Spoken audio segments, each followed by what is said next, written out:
To call jazz an American art form may seem a bit odd, especially since its beginnings lie in Western Africa.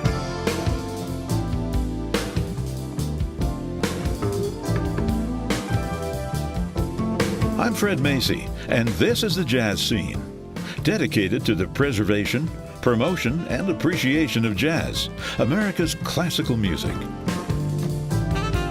It's music born of ritual African drumming,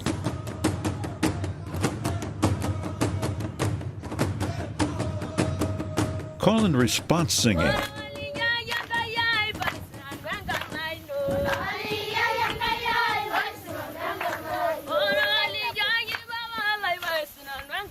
and a seductive rhythmic pulse, rooted deep in that continent's musical and spiritual soil. Eventually, those roots made their way across the Atlantic, carried in the hearts and minds of enslaved and scattered masses, to the shores of the Caribbean and to the United States. These people had been stripped of just about everything but what was inside their heads, both as a means of communication between people who spoke different languages and as a way to find some relief from boring, back-breaking toil. These transplanted rhythms took hold and evolved into what became field hollers.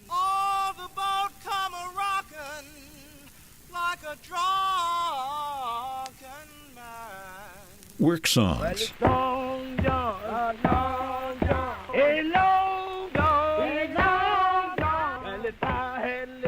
gospel and blues,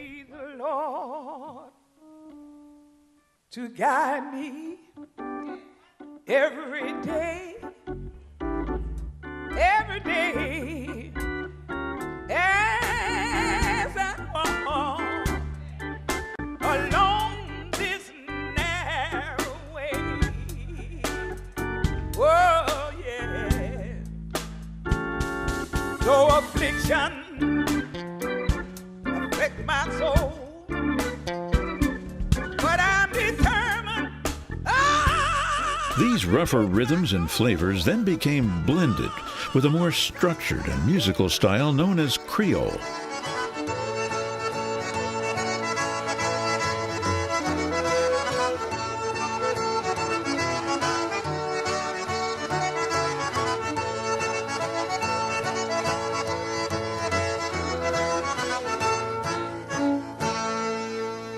Together with the spontaneous oral tradition of the African Americans, it was just the right recipe for an early form of jazz. Went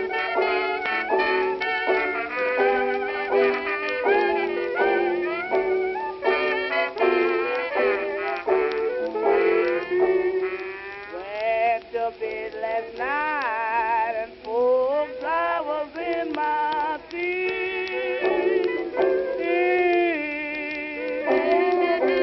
I went to bed last night and I was in my teeth.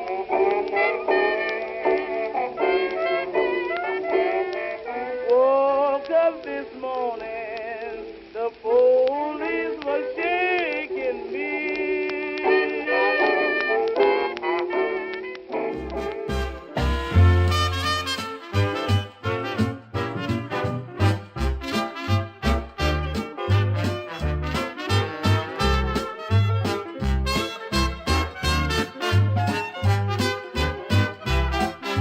The new sounds found homes in places like New Orleans or Nolens, Charleston, Kansas City, Houston, Dallas, Chicago, and St. Louis, too.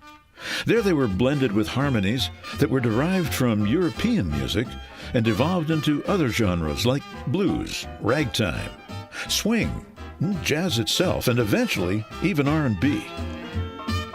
The American culture offered a wealth of musical diversity that early jazz musicians thrived on and used as material for improvisation.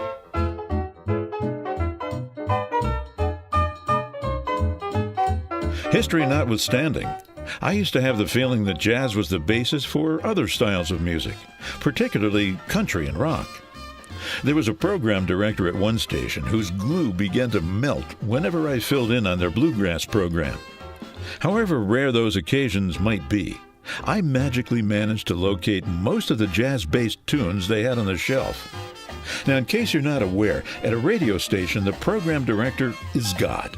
It's spelled with a small letter G. These days, stations are so automated that you probably couldn't get away with what I did. But back in the day, as they say, a DJ could have a little more fun even at the expense of a deity. And if you're not having fun in that business, well, you're probably the program director, right? I digress. Anyway, listen to a little of Alison Brown's Etouffee Brutus and tell me if they aren't blowing jazz.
I did the same thing at a couple of rock stations, too, much to the chagrin of certain persnickety music programmers.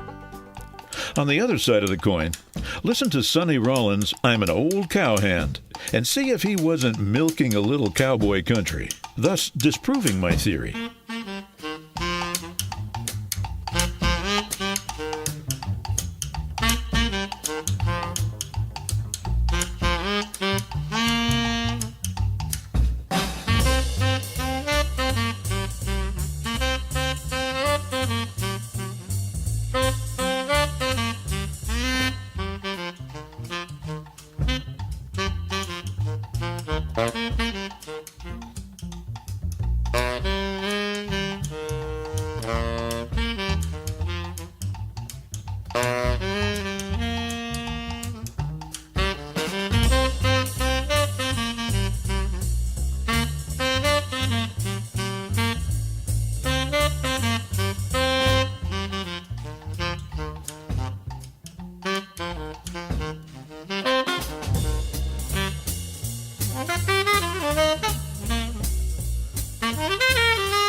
While the influence of jazz on rock and pop may be more evident than it is on country, it seems clear that there continues to be a creative symbiosis between jazz and many other forms of music. They tend to borrow from and lend to each other for the benefit of both, not to mention the benefit of the listener. You might be surprised to hear what pop artists like Diana Ross have done in that regard. Remember the Supremes? Well, Diana is supreme. Good morning, heartache, you old gloomy sight. Good morning, heartache, thought we said goodbye last night. I tossed and turned until it seemed you had gone, but here you are with the dawn. Wish I'd forget you, but you're here to stay. It seems I met you when my love went away. Now every day I start by saying to you, good morning, heartache, what's new?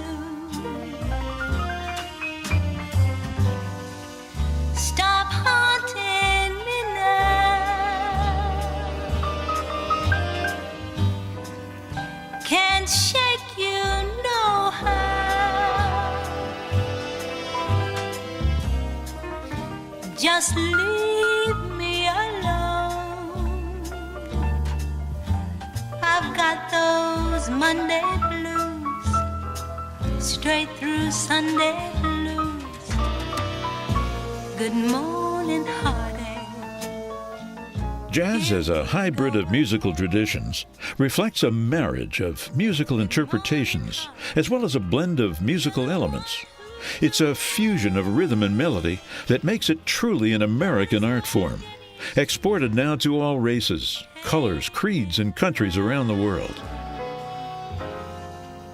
Wherever your tastes lie, whatever your roots, how about letting me know what kinds of things you like, what you want to hear? By leaving a comment either here at the Jazz Scene or on the website itself, markofjazz.com. Until next time we meet, I truly hope you'll enjoy the sights and sounds we'll offer as much as I enjoy providing them. And be sure to remember the pithy advice of Miles Davis. Don't play what's there. Play what's not there.